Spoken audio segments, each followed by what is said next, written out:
ముందు భాగంలో రోహన్ తన ఫ్యామిలీకి ఇంకా ఊరిలో ఉండే దుష్టశక్తి అయిన భైరవ్కి ఉన్న సంబంధం ఏంటో తెలుసుకుంటాడు. ఇంకా రోహన్ రాజు ఝాన్సీని వెతుక్కుంటూ భైరవ్ ఇంటికి వెళ్తాడు. అప్పుడు అక్కడ రోహన్కి ఇంకో విషయం తెలుస్తుంది. అదేంటంటే అసలు రోహన్ ఈ ఊరికి రావడానికి కారణం తనతో పాటు ఉన్న రాజుయే అని. అసలు రాజు ఎవరు? రోహన్కి రాజుకి ఉన్న సంబంధం ఏంటి? తరువాత ఏం జరగబోతుంది తెలుసుకోవాలి అని అనుకుంటే ఈ వీడియోని చివరి వరకు చూడండి. మీరు మన ఛానల్కి కొత్తవారైతే మన వేవ్ బ్రేకర్ ఛానల్కి సబ్స్క్రైబ్ చేసుకోండి. ఇంకా కథలోకి వెళ్తే,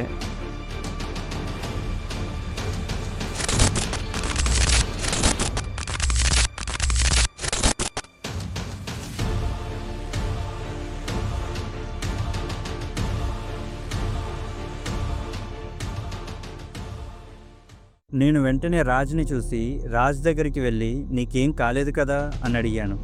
దానికి రాజ్, సారీ రోహన్, నాకు వేరే మార్గం దొరకలేదు అని చెప్తాడు. అది విన్న నాకు ఏమీ అర్థం కాలేదు.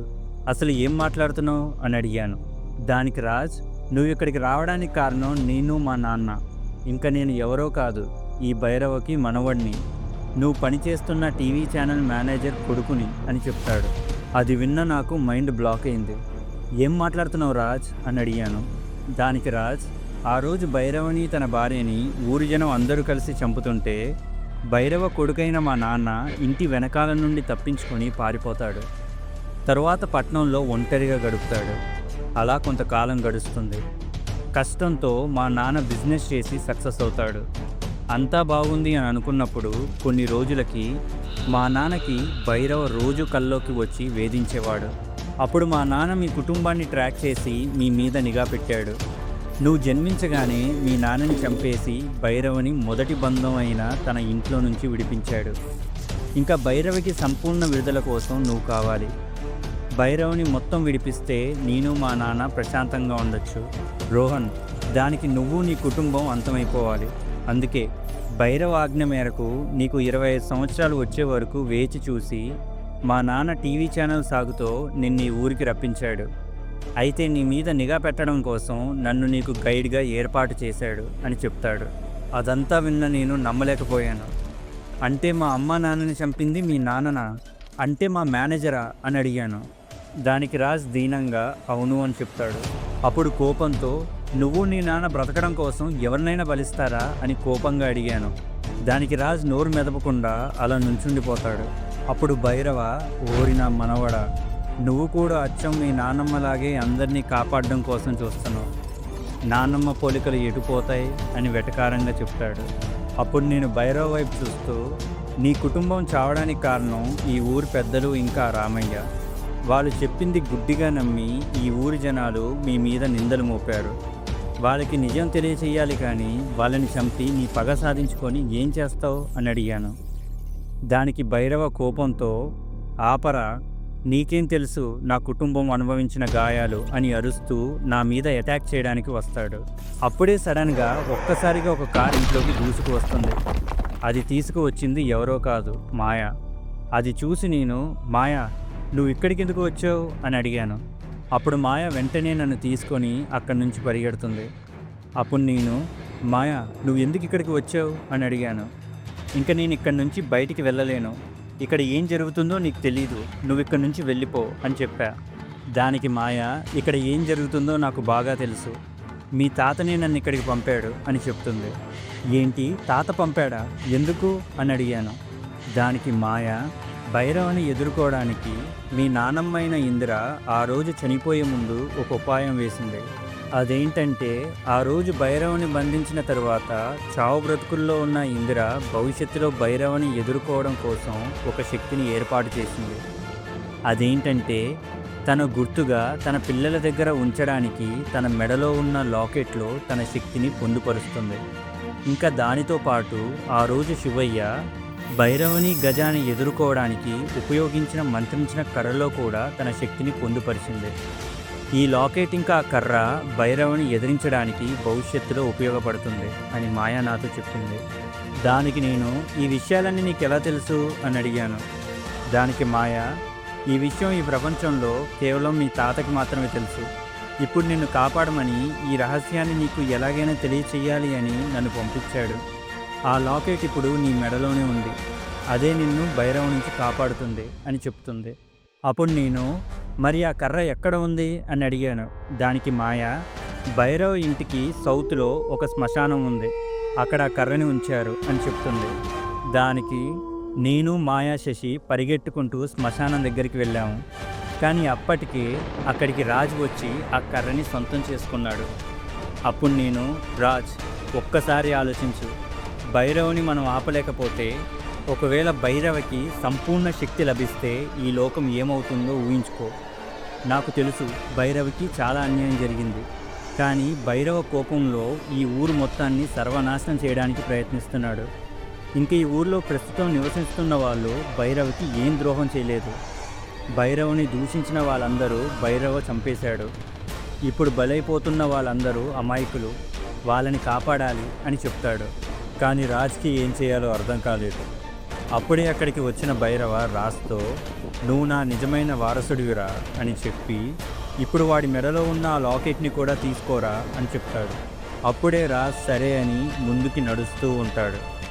అప్పుడు నేను, మాయ, వద్దు రాజ్, ఒక్కసారి ఆలోచించు అని చెప్పాము. కానీ రాజ్ వినకుండా మా వైపు వస్తూనే ఉంటాడు. ఒక్కసారిగా రాజ్ తన చేతిలో ఉన్న మంత్రించిన కర్రతో గట్టిగా వెనక్కి తిరిగి భైరవం మీద దాడి చేస్తాడు. అది చూసి నేను, మాయ షాక్ అవుతాం. అప్పుడు రాజ్ మా వైపు చూసి, మీరు చెప్పింది నిజమే, అయినా మిమ్మల్ని చంపడం నా ఉద్దేశం కాదు. మీ ద్వారా మా తాత అయిన భైరవని ఎలాగైనా ఆపాలి అని అనుకున్నా. దానికోసం నేను మా తాత చెప్పినట్టు చేశాను అని చెప్తాడు. ఆ మాటలకి సంతోషించి నేను రాజ్ని సంతోషంగా చూశాను. అప్పుడు భైరవ కోపంతో, నువ్వు కూడా అందరిలాగా ఆలోచిస్తున్నావు, అందరి మాటలు విని నీ సొంత రక్తానికి జరిగిన అవమానాన్ని పట్టించుకోవట్లేదు, నీలాంటి వాడు బ్రతకూడదు అని చెప్పి భైరవ రాజ్ మీదకి దాడి చేస్తాడు.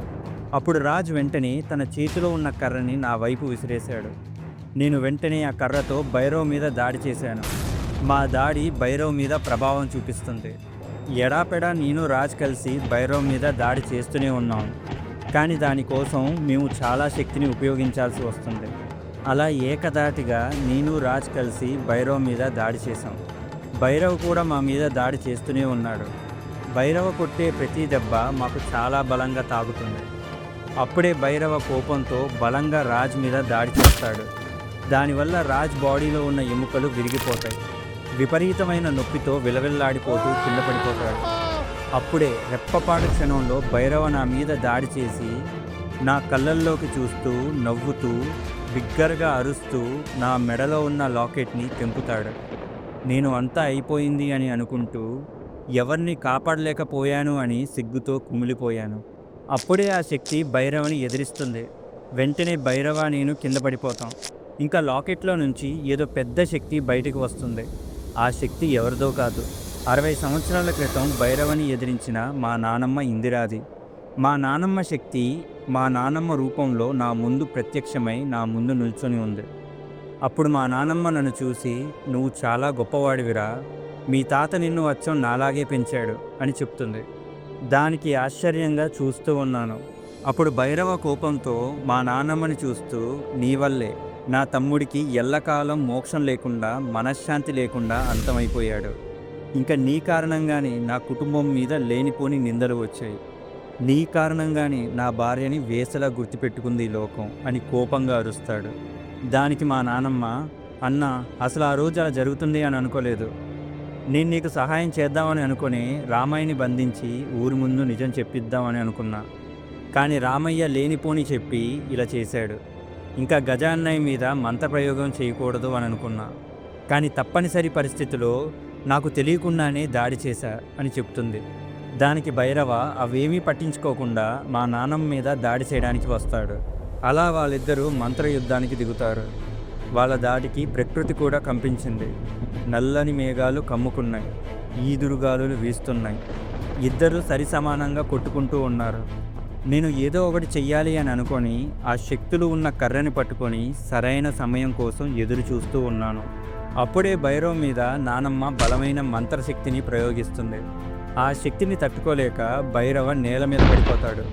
అప్పుడు నేను వెంటనే నా చేతిలో ఉన్న మాయాకర్రతో భైరవ్ మీదకి ఎగిరి భైరవ్ వెనకాల నుంచి పొడిచా. దానికి భైరవ భూమికి హత్తుకొని లేవలేకపోతాడు. అప్పుడు భైరవ మా నాన్నమ్మతో, ఒకప్పుడు నువ్వు నన్ను ఆపి ఒక తప్పు చేశావు, ఇప్పుడు మీరిద్దరూ కలిసి నన్ను ఆపి ఇంకో తప్పు చేయడానికి చూస్తున్నారు అని కోపంగా చెప్తాడు. అప్పుడు మాయా భైరవతో, బామ్మ ఆ రోజు మీకు సహాయం చేయడానికే చూసింది, అందుకే రామయ్యని బంధించి ఊరు ముందు నిజం చెప్పించి రామయ్యకి ఊరి జనం ముందే శిక్ష వేసి నిన్ను ఈ పగ నుండి విముక్తి చేయించాలి అని అనుకుంది. కానీ ఆ రామయ్య బామ్మ కొడుకుని కుటుంబాన్ని బంధించి బామ్మ మీద పైచేయి సాధించాడు. తన కొడుకుని కుటుంబాన్ని కాపాడడం కోసం మిమ్మల్ని ఆపాలి అని చూసింది. ఇంకా తన వలె గజ ఆత్మకి శాంతి లభించకుండా అంతమైపోయింది అని ఆ రోజు నిన్ను బంధించిన తరువాత ఇంకో మంత్రప్రయోగం చేసింది. అదే తనని తాను బలి చేసుకొని పంచతత్వ ప్రయోగం చేసి ఆ శక్తిని ఉపయోగించి గజ ఆత్మని కాపాడి మోక్షం దొరికేలా చేసింది. ఆ రోజు ఇక్కడ లేని గజాని కాపాడడం కోసం తను చనిపోయి తన కుటుంబానికి దూరం అయ్యింది. కానీ ఇవేమీ నీకు తెలియదు, నువ్వు కేవలం నీ పగ కోసమే బ్రతుకుతున్నావు అని కోపంగా చెప్తుంది. దానికి భైరవ, లేదు లేదు, మీరంతా అబద్ధం చెప్తున్నారు అని కోపంగా అరుస్తాడు. అప్పుడు మా నాన్నమ్మ భైరవ దగ్గరికి వెళ్ళి, అన్నా, నీ కోపం నా మీద కదా, నీ శక్తి మొత్తాన్ని నా మీద ప్రయోగించు, నేను భరిస్తా, కానీ ఈ పగని వదిలేసి శాంతిని పొందు అని చెప్తుంది. దానికి భైరవ ఏం మాట్లాడకుండా అలా ఉంటాడు. ఏం మాట్లాడాలో కూడా అర్థం కాక ఏడుస్తూ నానమ్మని చూస్తూ, నన్ను క్షమించు ఇందిరమ్మ, పగతో నా కళ్ళు మూసుకుపోయాయి, నన్ను క్షమించు అని ఏడుస్తూ ఉంటాడు. దానికి నానమ్మ కూడా భైరవ దగ్గరికి వెళ్ళి ఓదారుస్తుంది. అప్పుడు భైరవ నన్ను చంపేయండి చంపేయండి అని వేడుకుంటాడు. అప్పుడు నేను, భైరవ ఒక నిమిషం, ఈ గొడవ అంతటి కారణం రామయ్య, ఇంతమంది చావులకు కారణం అతను, ఇప్పుడు కూడా ఆ రామయ్య బ్రతికే ఉన్నాడు, నువ్వు అతన్ని చూడాలి అనుకోవడం లేదా అని అడిగాను. దానికి భైరవ ఆశ్చర్యంగా చూస్తాడు. దానికి నేను, ఇప్పుడు ఉన్న జనం ఎవరూ నీకు ఏ ద్రోహం చేయలేదు, కానీ ఆ రామయ్యే మొత్తం చేశాడు, అలాంటి వాడి మీద పగ తీర్చుకోవడానికి నేను నీకు సహాయం చేస్తా అని చెప్పాను. దానికి నానమ్మ ఇంకా మాయ, ఏంట్రా నువ్వు చెప్పేది అని అడుగుతారు.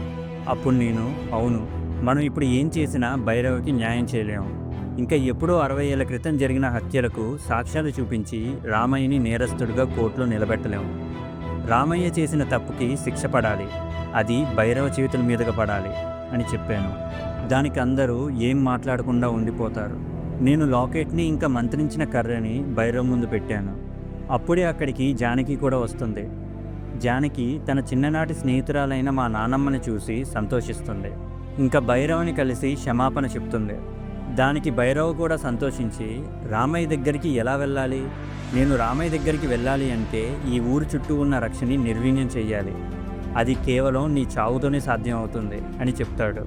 అప్పుడు నాన్నమ్మ ఇలా అంది, ఒక మార్గం ఉంది, ఈ ఊరు చుట్టూ ఉన్న రక్ష నేను ఏర్పాటు చేశాను, కాబట్టి దాని ప్రభావం నేను తగ్గిస్తా, అప్పుడు నువ్వు బయటికి వెళ్ళి నీ పని ముగించుకొని రావచ్చు, కానీ ఆ రక్షని దాటి వెళ్ళాక కేవలం నీకు 10 నిమిషాలు మాత్రమే సమయం ఉంటుంది, ఆలోగా నువ్వు పని పూర్తి చేసుకోవాలి అని భైరవ్తో చెప్తుంది.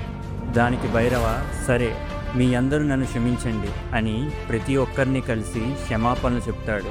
తరువాత తన సొంత మనవడు అయిన రాజ్ని కలిసి, నువ్వు ఎంచుకున్న దారి సరైనది, నాకు చాలా గర్వంగా ఉంది, ఇంకా నేను నీకు చేసిన దానికి నన్ను క్షమించు అని వేడుకుంటాడు.